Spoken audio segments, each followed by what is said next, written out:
Bon, eh bien, salut à tous. Bon, bah, moi, je reprends les tutos en français parce qu'en anglais, ça m'a un petit peu saoulé parce que, bah, j'arrive pas très bien à expliquer les choses en anglais, en fait. Donc, je fais des tutos qui sont au final pas terribles. Alors, je préfère faire en français, c'est mieux. Et même si quand je faisais mes tutos en anglais, ça m'a rapporté quand même, bah, j'y vois plus de monde et tout, mais bon, bah, c'est pas grave, hein, ma chaîne, elle décollera moins, ou même pas du tout, peut-être avec les tutos en français. Mais bah c'est pas grave, parce que moi je préfère faire les tutos en français que bah voilà que mes tutos ils apportent quelque chose au final, quoi, c'est mieux. Et donc aujourd'hui on va voir comme une petite astuce, enfin une astuce, un truc qui va vous être très utile. C'est la node Matte Shadow Catcher de Redshift.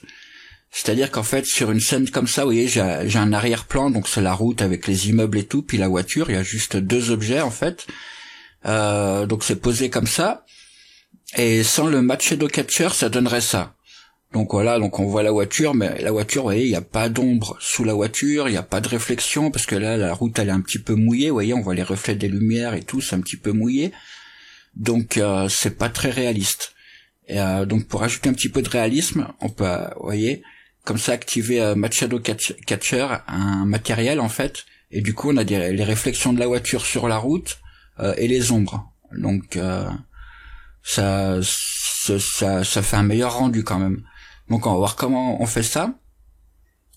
Donc moi j'ai déjà préparé une scène, vous voyez, j'ai juste pris une voiture ici dans Compte en Bowser, c'est où, c'est là. Et vous tapez car par exemple, et puis vous choisissez une voiture que, bah, si vous avez une voiture là, sinon vous en prenez une sur internet, peu importe. Moi j'ai pris celle-ci, je crois bien.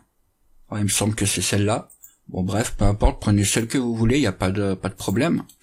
C'est tout, puis bah j'ai juste mis une caméra et une lampe en face de la voiture, et pour l'instant, bah ça donne juste ça. Comme ça. Donc bon. On peut ajouter donc un HDR, enfin un HDR, un arrière-plan quoi. Donc j'allais dans Redshift, Light, Dome Light. Vous voyez, ça rajoute ça. On peut descendre, on peut activer l'arrière-plan, donc on active. Maintenant l'arrière-plan il est noir, mais moi je vais mettre ma photo, donc je vais dans Passe, et je vais prendre cette image. Faut ouvrir. Voilà. Donc ça nous a ajouté l'arrière-plan, mais vous voyez, on n'a pas de réflexion. L'arrière-plan, il se reflète pas contre la voiture ni rien, c'est pas bien bon ça non plus. Donc ce qu'on peut faire, soit vous trouvez un HDR de la même couleur, ce serait bien. Mais moi, bon, j'ai pas trop cherché, du coup, bah je vais simplement reprendre la même image. Donc Passe et je prends un JPEG. Vous voyez. Et malgré tout, vous voyez, ça renvoie des informations de lumière, enfin pas vraiment de lumière, mais en tout cas la couleur, vous voyez, j'ai des reflets de la bonne couleur et tout, donc voilà, je vais faire avec. Donc bah voilà, ça c'est sans le matériel Shadow Catcher. Donc vous voyez, la voiture elle est comme ça, mais il n'y a pas d'ombre, il n'y a pas de réflexion, rien. Donc ce qu'on peut faire dans un premier temps, parce qu'en fait le matériel Matte Shadow Catcher, vous n'allez pas en avoir besoin vraiment tout le temps. Donc je vais vous faire voir un truc, on va dans Plane, je fais un plan, un sol, et je vais le faire un peu plus grand, voilà, pour que ça couvre sous la voiture au moins. Et maintenant, bah, pour rendre le plan transparent et récupérer les ombres, ce qu'on peut faire tout simplement, c'est ajouter Redshift Tag, Redshift Objet, et dans l'onglet Matte, vous pouvez activer l'onglet Matte ici, Override, Enable pour afficher l'arrière-plan. Du coup, on voit plus le sol, mais on voit l'arrière-plan. Et ici, vous pouvez activer donc les ombres. Voilà. Si les ombres elles sont trop fortes, bah voilà, bon, bah vous pouvez augmenter la transparence, elle sera un tout petit peu moins forte, etc.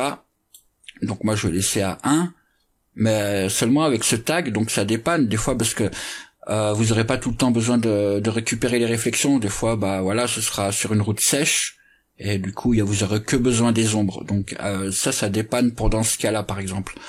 Mais là, nous, dans notre cas, bah, vu que la route elle est mouillée, on aimerait bien récupérer des réflexions.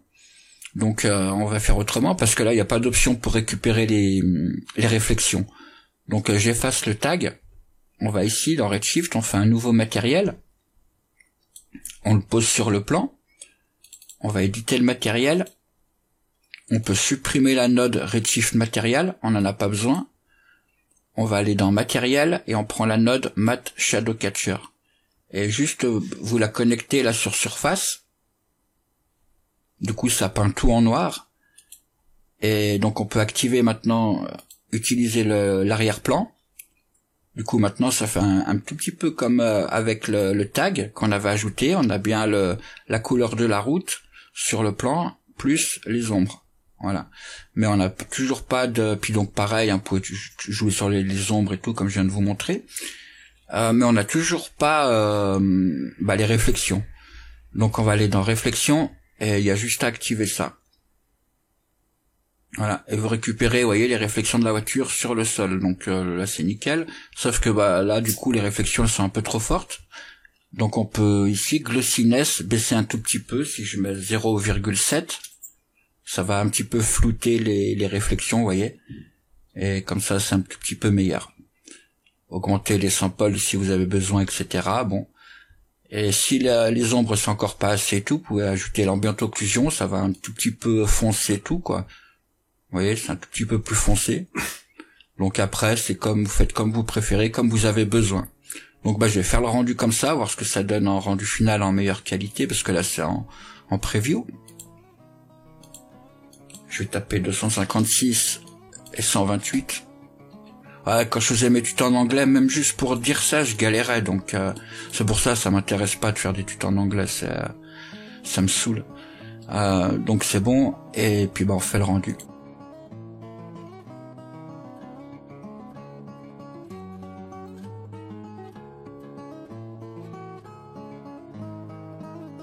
Ok, donc le rendu vient de se terminer. En fait, du coup, ça fait à peu près les mêmes images que je vous avais montré au début. De toute façon, ça change pas beaucoup. Donc voilà. Donc j'espère que cette petite astuce vous sera utile. Et n'hésitez pas à mettre un like sous la vidéo, c'est important pour moi pour le référencement des vidéos. Et donc merci d'avoir regardé la vidéo et je vous dis à très bientôt pour un nouveau tutoriel. Allez, bye bye.